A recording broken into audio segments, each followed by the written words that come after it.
Jaya Radha Madhava Punya Bihari.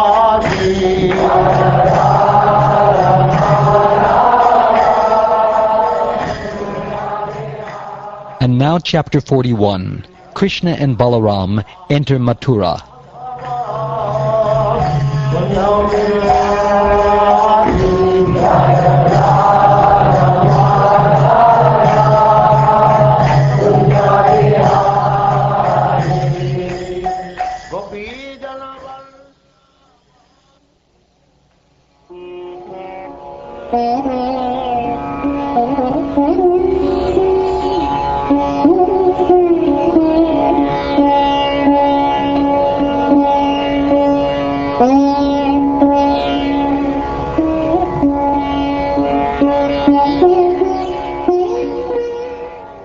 Shukdev Goswami said, while Akrura was still offering prayers, the Supreme Lord Krishna withdrew his form that he had revealed in the water, just as an actor winds up his performance.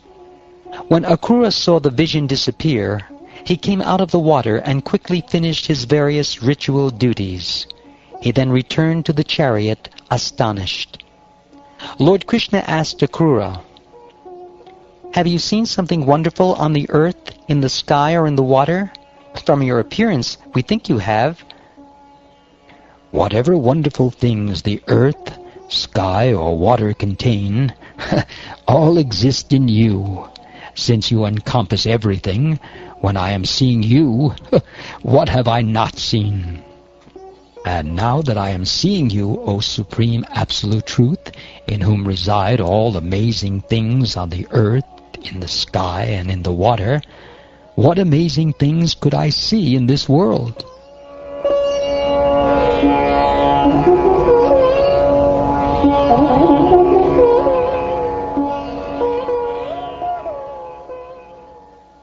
With these words, Akrura, the son of Gandhini, began driving the chariot onward.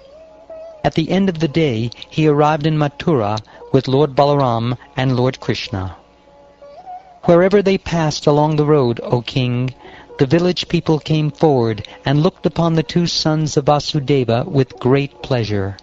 In fact, the villagers could not withdraw their eyes from them. Nanda Maharaj and the other residents of Vrindavan, having reached Mathura ahead of the chariot, had stopped at a garden on the outskirts of the city to wait for Krishna and Balaram.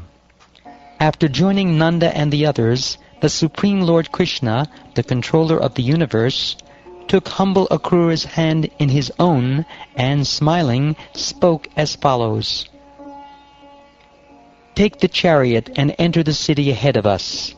Then go home. After resting here a while, we will go to see the city. O Master, without the two of you, I shall not enter Mathura. I am your devotee, O Lord, so it is not fair for you to abandon me, since you are always affectionate to your devotees. Come, let us go to my house with your elder brother, the cowherd men, and your companions. O best of friends, O transcendental Lord, in this way please grace my house with its master. I am simply an ordinary householder attached to ritual sacrifices, so please purify my home with the dust of your lotus feet. By that act of purification, my forefathers, the sacrificial fires, and the demigods will all become satisfied. By bathing your feet, the exalted Bali Maharaj attained not only glorious fame and unequaled power, but also the final destination of pure devotees. The water of the river Ganga has purified the three worlds, having become transcendental by bathing your feet. Lord Shiva accepted that water on his head, and by that water's grace, the sons of King Sagara attained to heaven. O Lord of Lords, Master of the universe, O you whose glories it is most pious to hear and chant, O best of the Yadus, O you whose fame is recounted in excellent poetry, O Supreme Lord Narayan, I offer you my obeisances. I will come to your house with my elder brother, But first I must satisfy my friends and well-wishers by killing the enemy of the Yadu clan.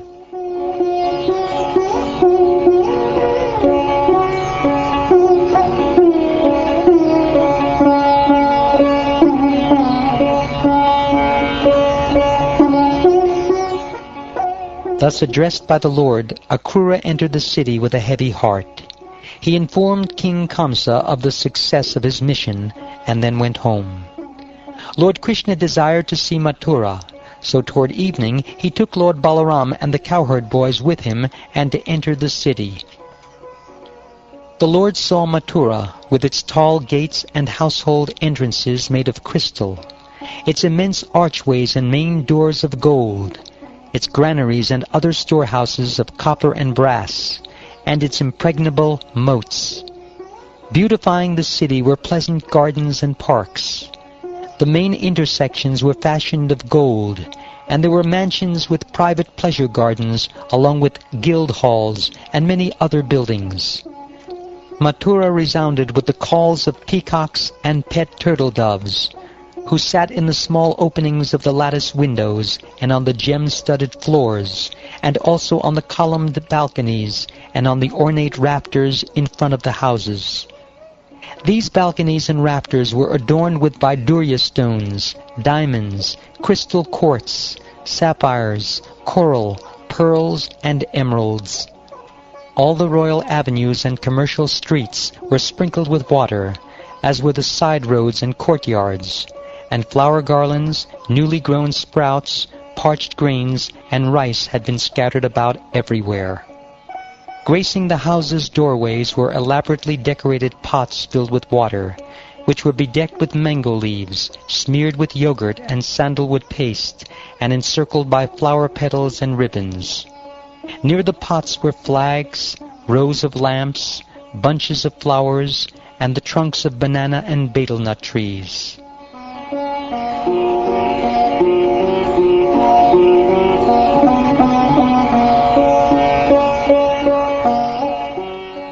The women of Mathura hurriedly assembled and went forth to see the two sons of Vasudeva as they entered the city on the king's road, surrounded by their cowherd boyfriends.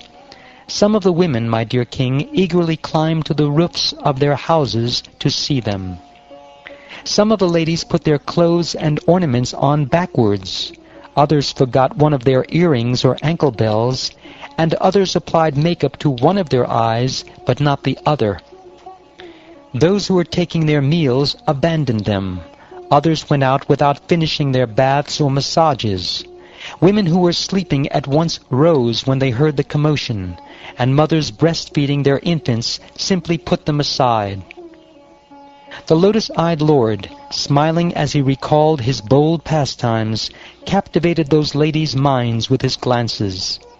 He walked with the gait of a lordly elephant in rut, creating a festival for their eyes with his transcendental body, which is the source of pleasure for the divine goddess of fortune. The ladies of Mathura had repeatedly heard about Krishna, and thus as soon as they saw him, their hearts melted. They felt honored that he was sprinkling upon them the nectar of his glances and broad smiles. Taking him into their hearts through their eyes, they embraced him, the embodiment of all ecstasy. And as their bodily hairs stood on end, O subduer of enemies, they forgot the unlimited distress caused by his absence. Their lotus faces blooming with affection, the ladies who had climbed to the roofs of the mansions rained down showers of flowers upon Lord Balaram and Lord Krishna. Brahmins standing along the way honored the two lords with presentations of yogurt, unbroken barley corns, pots full of water, garlands, fragrant substances such as sandalwood paste, and other items of worship. The women of Mathura exclaimed, "Oh, what severe austerities the gopis must have performed to be able to regularly see Krishna and Balaram, who are the greatest source of pleasure for all mankind." Seeing a washerman approaching who had been dyeing some clothes, Krishna asked him for the finest laundered garments he had. Lord Krishna said, "Please give suitable garments to the two of us, who certainly deserve them. If you grant this charity, you will undoubtedly receive the greatest benefit." Thus requested by the Supreme Lord, who is perfectly complete in all respects, that arrogant servant of the king became angry and replied insultingly, "You impudent boys! You are accustomed to roaming the mountains and forests, and yet you would dare put on such clothes as these. These are the king's possessions you are asking for. Fools, get out of here quickly. Don't beg like this if you want to stay alive. When someone is too bold, the king's men arrest him and kill him and take all his properties. So get! As the washerman thus spoke brazenly, the son of Devaki became angry, and then merely with his fingertips he separated the man's head from his body.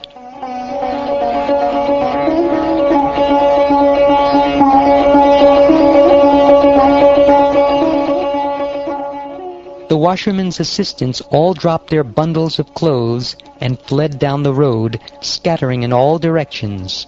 Lord Krishna then took the clothes. Krishna and Balaram put on pairs of garments that especially pleased them. Then Krishna distributed the remaining clothes among the cowherd boys, leaving some scattered on the ground. Thereupon a weaver came forward, and, feeling affection for the lords, nicely adorned their attire with cloth ornaments of various colors. Krishna and Balaram looked resplendent, each in his own unique, wonderfully ornamented outfit. They resembled a pair of young elephants, one white and the other black, decorated for a festive occasion.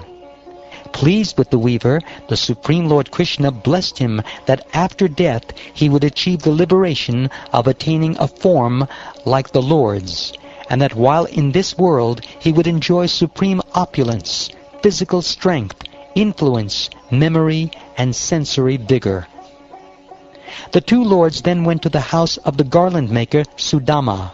When Sudama saw them, he at once stood up and then bowed down, placing his head on the ground. After offering them seats and bathing their feet, Sudama worshipped them and their companions with arghya, garlands, pan, sandalwood paste, and other presentations. Sudama said, "O Lord, my birth is now sanctified, and my family free of contamination. Now that you both have come here, my forefathers, the demigods, and the great sages are certainly all satisfied with me. You two lords are the ultimate cause of this entire universe. To bestow sustenance and prosperity upon this realm, you have descended with your plenary expansions. Because you are the well-wishing friends and supreme soul of the whole universe, you regard all with unbiased vision. Therefore, although you reciprocate your devotees' loving worship, you always remain equally disposed towards all living beings. Please order me, your servant, to do whatever you wish. To be engaged by you in some service is certainly a great blessing for anyone."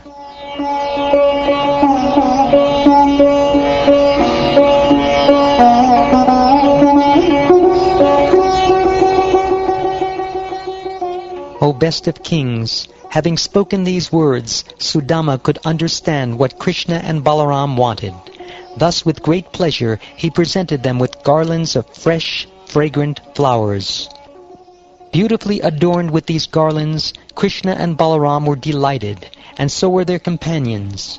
The two lords then offered the surrendered Sudama, who was bowing down before them, whatever benedictions he desired. Sudama chose unshakable devotion for Krishna, the supreme soul of all existence, friendship with his devotees, and transcendental compassion for all living beings. Not only did Lord Krishna grant Sudama these benedictions, but he also awarded him strength, long life, fame, beauty, and ever-increasing prosperity for his family. Then Krishna and his elder brother took their leave.